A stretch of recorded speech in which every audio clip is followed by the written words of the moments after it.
This is going to be a video about being a big sister and what that means to me, and being a big sister has changed, how it's changed me and everything like that. I myself am about to turn 22.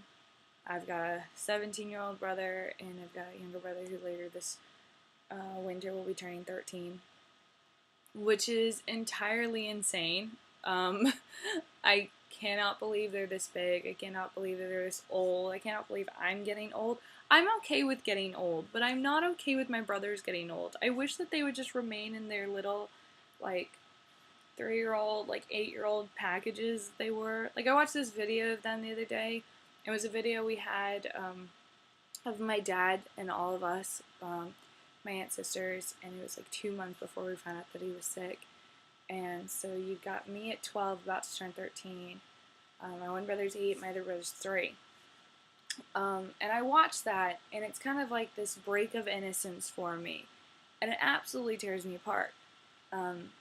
Because one is, I would love for them to stay that size, because that's how I'll always view them. So whenever they start having opinions, or they ever start arguing with me, or they start getting frustrated with me, and I notice little things happen, or I have to start explaining different things that have happened in my life to my brothers, it gets really irritating because I don't know how to do it. And it's weird because you would think that I know how to talk to myself, I know how to talk to Tumblr, I know how to talk to my friends, I know how to talk to my family. Well, my family sort of. I can talk to strangers, like at work, but it's very difficult for me to explain to my brother why jokes that he makes are wrong, because of why they offend me. And, like kids, it's a learning process. Sometimes we say things when we're younger and we don't really understand them until, something really personal happens to us. And, I really, every time I overhear somebody say like a rape joke somewhere, I'm sitting there and I'm like, I really hope to God either you never have that happen to yourself, or that doesn't happen to your girlfriend or your sister, or maybe you don't know that it happened to your mom or your grandmother. Like, I'm like, why are you saying these things? Because it happens. It's not like it never happens. It happens. So that's one side note. But yeah, it's like, I really, really wish I could stick my brothers in a little box and keep them like that. And I know I can't, and it's very aggravating. Then I watch videos later of, around on my 13th birthday, and my aunt made a video for all of us to say hello to my dad while he was in the hospital. And you've got my little brother Vincent, who's 3 in the video, and he's overhearing my aunt say, like, say hi to Johnny, say hi to Johnny. And Vincent just keeps saying, he's like, hi Johnny, I need to see Johnny, I need to see that. And it absolutely, like, breaks my heart every single time I watch it, because I gotta remember that like, my brothers, their innocence was lost when my dad passed away, or better yet, when my dad got sick. And Ian had turned 9 the day, 2 days before my father passed away. Vincent had just turned 4. I was 13. Like, it's a really pivotal time in all of their lives and all of our lives, and it's one of those things where as they're getting older, I really wish, and I know it's so stupid, and I'm so aggravated that, like, I'm dealing with this right now, but to watch my brothers grow up, which is obviously a good thing, but I know part of it is harder for me because I was away for the last almost 4 years in another state, 13 hours away, going to school down there, and just, I didn't get to see them grow up. I wasn't around for months of the year. I would hear reports from my mom and get aggravated, about something I was finding out about, but at the end of the day, like, I wasn't there. And so I didn't get to see certain things happen. And now that I'm home, I'm watching these things happen, and I'm watching them grow up, and I realize how we function now versus how we did then. I love my brothers. I really genuinely do. There is nothing I wouldn't do for my brothers, but at the same time, they're growing and they're changing. Especially Ian, because he's 17, and no 17-year-old boy is fun to be around. He had a bunch of friends sleep over last night, and I was like, I got home off of work and I was like, are you serious right now? I'm so tired. Go to bed. Like, I'm so old now. I'm like, I want to go to bed at 10 o'clock at night and I want to take naps from like 2 to 5 in the afternoon every single day.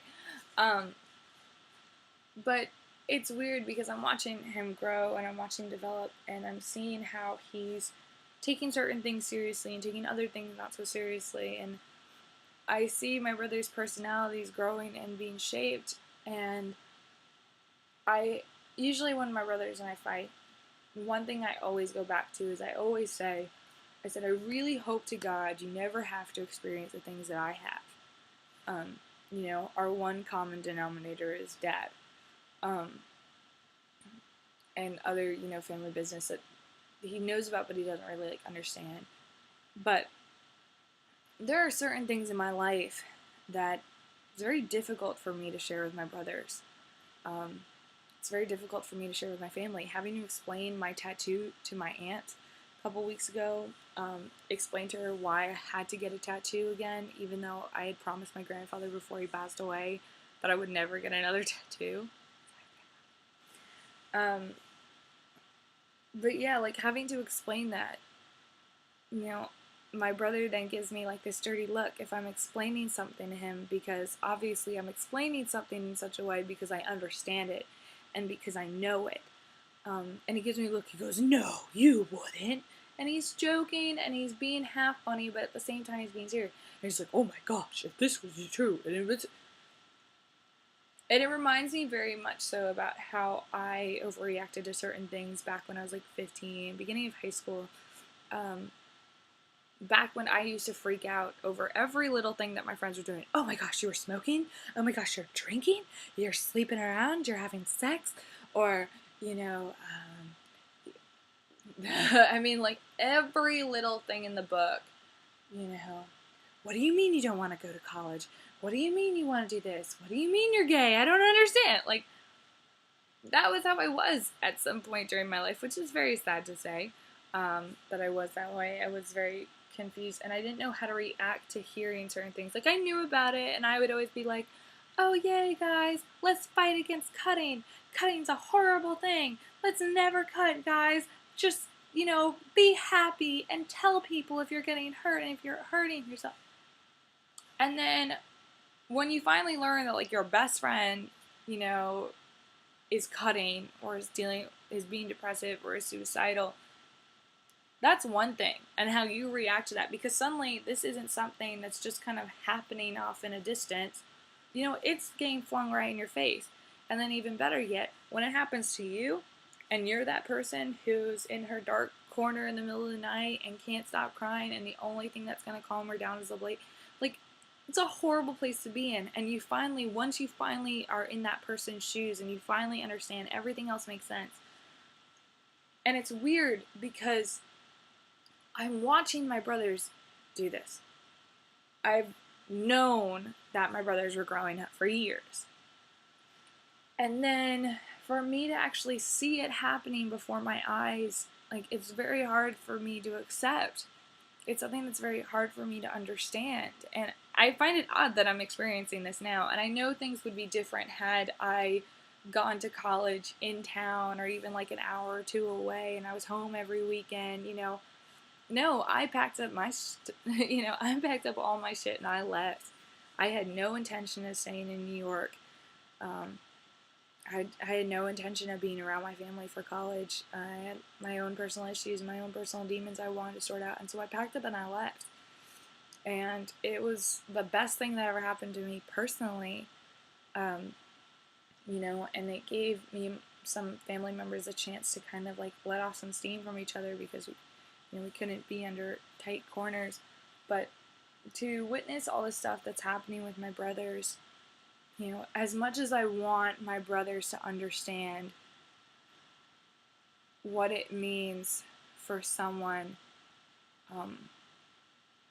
to be that person who has to drive their friends to the hospital, the ER at 2 o'clock in the morning, as much as I want them to understand what it's like to be in such a depressive state that no matter what someone is telling you, no matter how hard you're laughing, you can't get cheered up.